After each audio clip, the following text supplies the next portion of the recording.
Convicted Jamaican drug smuggler sentenced to 10 years in prison. Hi again and welcome. This is Links 007 TV News Report and we'll be right back. Welcome to Links 007 TV News Report, providing you with the best in local and international news updates. This is a place where you can get the most reliable and informative news information. Links 007 TV News Report. Welcome back and thanks for joining us. This is Links 007 TV News Report. The authorities in Antigua and Barbuda have sentenced a Jamaican man in prison to 10 years. This is related to drug-related activities.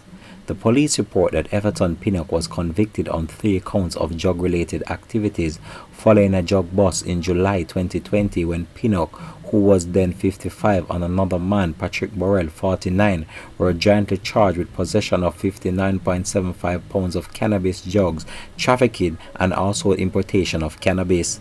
The controlled substance was found in a vacuum-sealed package hidden inside a television set, where the container addressed to Burrell. Pinnock was reportedly working for and living with Burrell at the time of the offense. However, the charges against Burrell were subsequently dropped due to lack of evidence against him. But Pinnock's matter made it to the High Court, where he stood trial before Justice Stanley John. In his testimony, Pinnock, now 56, claimed that the drugs were sent to him in a barrel by his nephew, but he was not informed until the drug had been sent.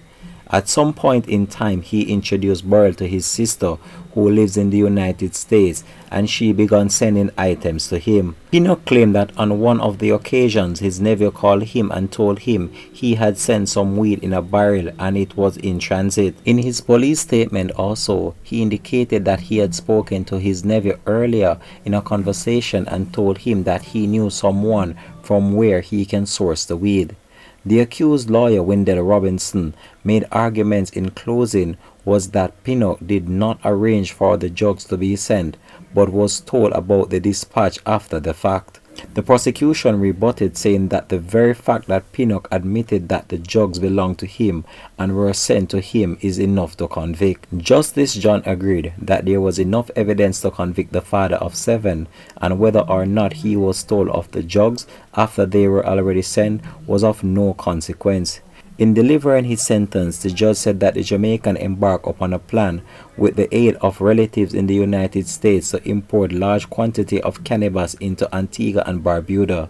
The judge said that the charge of possession of a controlled drug carries a minimum sentence of 7 years imprisonment and a maximum of 10 years. He, however, used 6 years as his starting point and went down to 4 years and 6 months upon considering the convict's previous good character record. For the importation of the drugs, and the starting point was 8 years out of possible 10 years and 5 years out of a possible 6 years was the final decision in relation to the charge, having considered a number of factors. As it relates to drug trafficking, Pinnock was sentenced to 10 years behind bars and was also fined $50,000, which is result in an additional 15 months being added if he fails to pay the fine. Drug trafficking carries a minimum sentence.